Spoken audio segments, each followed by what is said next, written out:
Hojii guddaa si dhaabnee galatoomisin jechuuf guyyaa gaarii eenna. Suuraa kee maxxansinee nagaan boqodhu jechuuf yoom herregnee beenna.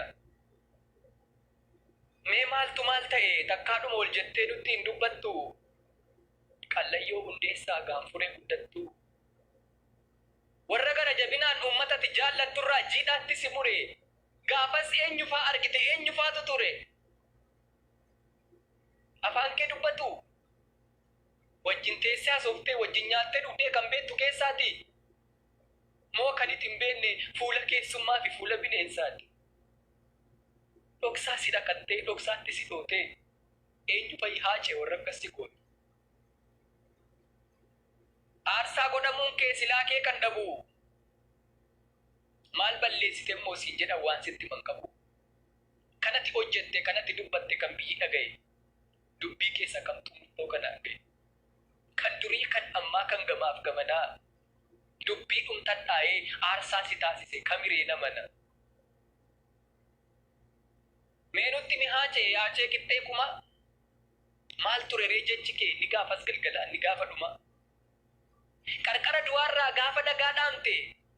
Maal faa dubbatte yaa eenyu koo jette eenyuun maqaa waamte. Guddattuu koo jettee laata kan deessee si guddifte guddattoodha qalbii. Moofaantu waammattee haadha ijoollee keetii haadha milkii mootii. Yommuu afuurri kee yaatee dhumuu geesse. Oromoof Oromiyaaf kaa'uu maalii keesse. Iddoo dhokataa sana wallaansoo du'aatiin gaafa ciiftee aaddu fedhii kee dhaamteettaa maal akka barbaadu.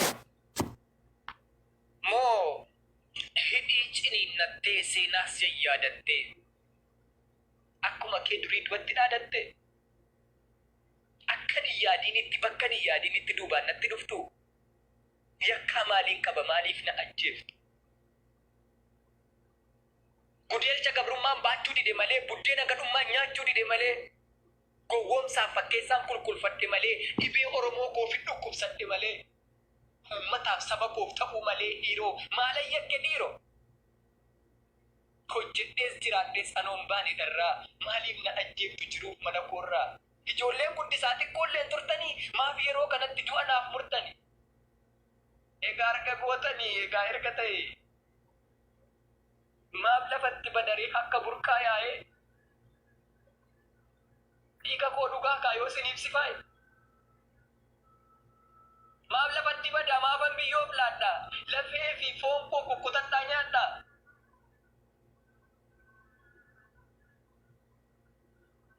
Akkuma kaleessaati anarrasiin sobu. Hashama harka fuunee akkam jirtan jirra jirtu. Hordoftootaa fi dhaggeeffattoonni barii show. Akkasuma humna Global Network irratti kan hordoftan. Boruu waxabajjii 29 guyyaa Hacaaluu Hundeessaa itti wareegame waggaa tokkoffaa isaati. Guyyaa kanarratti albamni Hacaaluu Hundeessaa inni sadaffaan maali mallisaa jiru akka eebbifamuudhaaf jiru marsaalee hawaasaa miidiyaalee adda addaatiin keessattuu miidiyaa OMN'tiin dubbatamaati jira. Boruu bifa addaatiin akka dhaabbanni OMN Oromiyaa Miidiyaa Network guyyaa kana kabajuudhaaf ummata Oromoo wajjin murteessetti guyyaan kun guyyaa addaa kan Hacaaluu Hundeessaa itti yaadannu akkasumas maatii Hacaaluu Hundeessaa jajjabeessuudhaaf guyyaa albamiin itti gurguramuudha itti eebbifamuudha gabaarra itti oolu jechuudha. Albama kana gara hedduudhaan gara toora marsaalee akka iTunes akka argachuu danda'an fa'aa warri biyyoota biraa jiran jechuudha. Dubbatamaati jira. Akka biyya keessa jirtan ammoo albama orjinaala bitachuudhaan akka maatii qabsaawaa kanaa gargaartan anis asumaaniin dhaamsa dabarfadha. Hacaaluun hin duune seenaansaa barabaraan jiraataa barabaraan goota Oromoo warra akka Taaddasaa Birruu fa'aa warra akka Jaarraa Abbaa Gadaa fa'aa biratti galmaa'ee jiraata. Kanaaf orjinaala isaa bitadha akkasuma yuutuubii Hacaaluu Hundeessaa fi peejii Hacaaluu Hundeessaa jedhamu isaa orjinaala kan namni fakkee isaan hin banin jechuudha. Subscribe gootanii akka maatii kana gargaartan asumaan dhaamsa dabarfanna. Haacaaluu Hundeessaa yeroo baay'ee geerrasaan beekama. Yaadannoo yookaan jala bultii kana anis akka nama tokkotti geerarsaa tokko isin afeeruun barbaada. Geerarsa tokko sagalee kiyyaan isin afeeruun barbaada. Geerarsaa Kadiir Seed. Faana tura. Geerari jettu kamiin himma qoodarra. Gochaan kuusadeen qabu seenaa gootummaa haddaara. Hawwiin koo immoo guddaadha tattaaffiin koo tees fuuldura. Gootota hangafa naan dura gochaan lafa faanarra. Gootummaa habboodhaatiin jeenummaa habboodhaatiin dhiiga lola jira.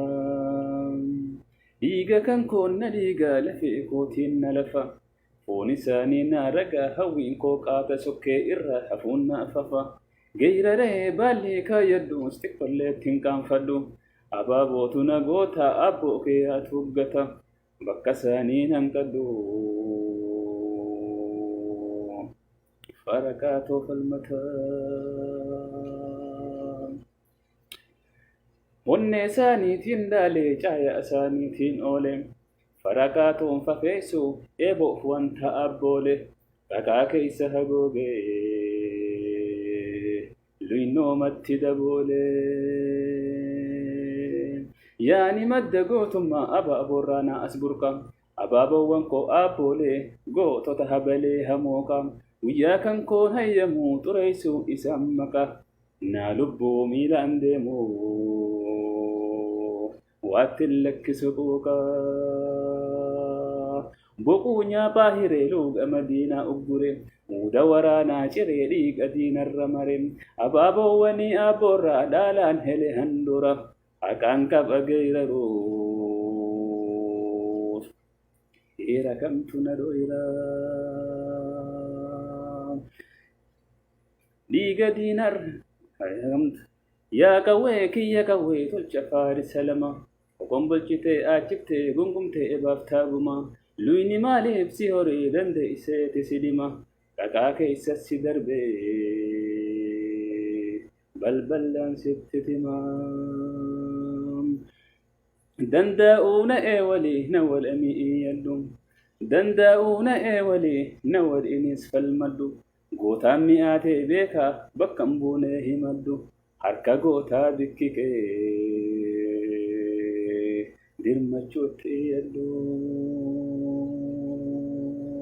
Aloola nyaaphaa bahee diddibboo waraanaa eegaan gahee.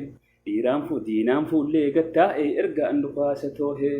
Leekkee toorraa taraadee mirga koo qaheen gahee. Yoosun guyyaan koo tahee niin geerara ol ka'ee. Geeraruun koo eeganoollee mirga himuun koo lolee. Waa hilli koonaa waa hallee qawween koo hafan mallee. Yaa qawwee kiyya qaawalee hanti sibiila leelee. Sibiila wacaa fudhee liphisu haleelee. Siniin diina firraa hallee. Kokoon bolchee mirgaan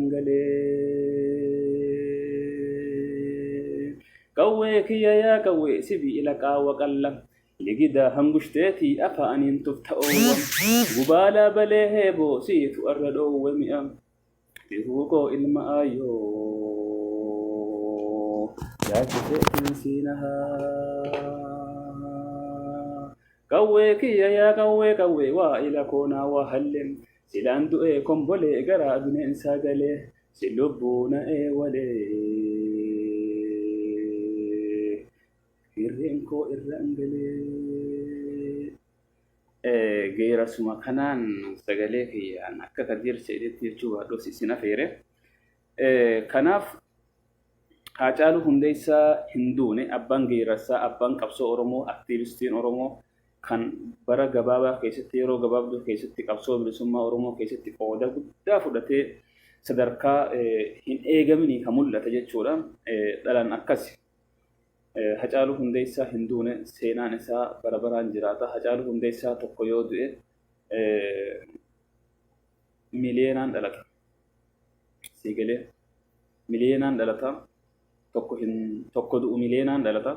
Saniif warri maqaa Hacaaluu Hundeessaatiin daldaluu barbaadan hedduu nama qaanfachiiftan hedduu baay'een isinirraa gadde maqaa Hacaaluu Hundeessaatiin warra YouTube bantan osoo YouTube maatiin isaa maatii isaatiin baname jiru kabiraa warri bantan baay'ee nama qaanfachiiftan waan isiniin ji'uun qabu yaa warra waan hin ji'uun dhabe warra Facebook isaa ammallee peejii maqaa isaatiin banatee samcinatti peejii biraatiin daldaluu barbaadu xiqqoomallee isiniin qaanfachiisu nama du'een qabsaawaa Oromoo biratti bakka guddaa qabu ka du'een maqaa isaatiin daldaluun xiqqoomallee isin hin gaddisiisu akkamitti isinitti tola kuni waan ajaa'ibaati waan seenaa keessatti hedduu nama qaanfachiisu rabbii jaa dhiisaa warri waan akkasii dalagan dhiisaa irraa utaala waan akkasii jalan deddeemina maqaa nama du'eetiin obboleessa keessan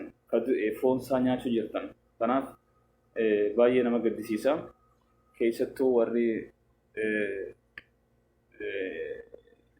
YouTube fayyadamtan akkasuma peejii Facebook fayyadamtan riippoortii godhuun cinaa dhaabbadha riippoortii godhuudhaan irree keenya warra hattootatti agarsiisuudhaan warruma isa kalee isa ajjeeseetu arraas deebi'ee maqaa isaatiin daldaluu barbaada itti agarsiisuu danda'uudha qabna nuti itti agarsiisuu danda'uudha qabna riippoortiidhaan bira dhaabbachuudhaan ammarraa kaasaa orjinaala isaa peejiin isaa maatii isaatiin banamtee jira Hacaaluu Hundeessaa ka jedhamu adda baafadha yeroo riippoortii gootan isa sirriisan riippoortiin godhina akka riippoortii godha YouTube illee akkasuma YouTubein amma maatii isaatiin baname sun 23 jiranatti fakkaatan dogoruu baadde isa malee akka riippoortii godhuu irratti hattoota san warra dhiiga isaatiin taphachuu barbaadu san irree keenyatti garsiifnee maatii isaa jajjabina akka jajjabeessinu gara YouTubeetiin gara Facebook saniin akka jajjabeessinu akkasuma warri bitachuu dandeessan iTunes irraa warri bitachuu dandeessun akka bitattan akkasuma ammallee warri biyya keessa jirtan kan CD sun isin dhaqqabuu danda'u bitachuudhaan akka fayyadamuu dandeessan keessattuu warri iTunes irraa fayyadamuu dandeessan akkasuma warri CD bitachuu dandeessan namuu yoo xiqqaate namni sirba isaa dhageeffachuu jaalatu hundinuu matatti dhuunfaatti tokko waliin bitattanii dhageeffachuu caalaa dhuunfaatti bitattanii nama kana maatii isaa kana akka jajjabeessitan hamilee akka itti hortan isiniif jenna.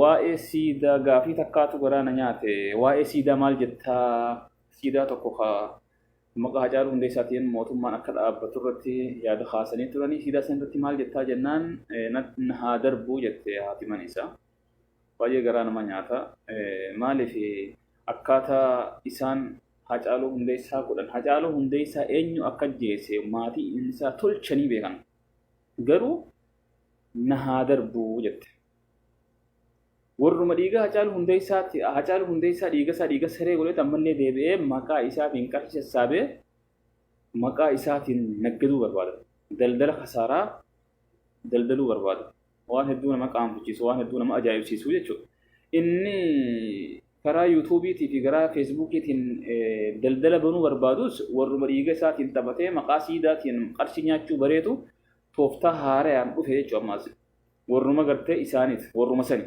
kanaaf haqaa fi aduun yeroodhaaf ni dhokatan malee hin badanii bakkaan hin dhabaman guyyaan tokko ni dhufa guyyaan irraa dubbatamu sunis kanaaf jecha guyyaa sanirraa irraa dubbatnus ni jira kanaaf jireenyaa fi maatii isaanii irratti rakkoo maatii isaanii irratti dhuftu waan hin barbaanneef kana gasseennee hedduu haasnee garaa isaan balleessuu hin barbaannu boruu guyyaa Hacaaluu Hundeessaa waggaa tokkoffaa ittiin guyyaa wareegamuu isaa waggaa tokkoffaa amajjiin 29 ummata Oromoo guutuu biratti onnee ummata Oromoo guutuu keessatti bifa addaatiin kabajamuu danda'uudha qaba. Guyyaan boruu miidiyaaleen Oromoo jedhaman hundi dookumentarii garaagaraa irratti hojjechuu danda'u qaban akkasuma ammallee yoo xiqqaatti piroofaayila godhachuudhaan alagaa garaa gubuu danda'u qabna. Hacaaluu Hundeessaa dirree Feesbuukii tana amajjii 29 dirree Feesbuukii Hacaaluu Hundeessaatiin guutuudha qabna. Garaan alagaa haa gubatu, garaan diina Oromoo haa gubatu. garaan nafxanyaa sirna nafxanyaadhaa haa gubatu haa belbelu bittaa qabatu dirree Feesbuukii dirree YouTube dirree sooshaal miidiyaa kana TikTok Instagram bakka hunda boru Haacaaluu Hundeessaa facaasuudhaan garaa gubuu danda'u nurra jira. Kun dhaamsa lammummaa, dhaamsa obbolummaati. Alagaa garaan haa gubatu. Kaayyoon keenya waan namni waan nama godhu dhabe qilleensa irratti illee galee qilleensa irratti illee nama dhuufu waan nama godhu hin dhabu jedhanii. Kanaaf irree keenya tokkummaa keenya haa itti agarsiifnu alagaa isa wareegsisan irratti. Alagaa lubbuu isaa dabarsee irratti Haacaaluu Hundeessaa tokko yoo dhalate miiliyoonni 50-60 akka hafe haa hubatanii. Sigalee Haacaaluu Hundeessaa Islaama hin jenne, Kiristaana hin jenne, amantiif hin qabsoofne, Oromummaaf qabsaa'e, Oromummaadhaan akka inni Oromummaaf qabsaa'etti maatii isaatiif jajjabina agarsiisuu qabna. Maatii isaa jajjabeessuu qabna.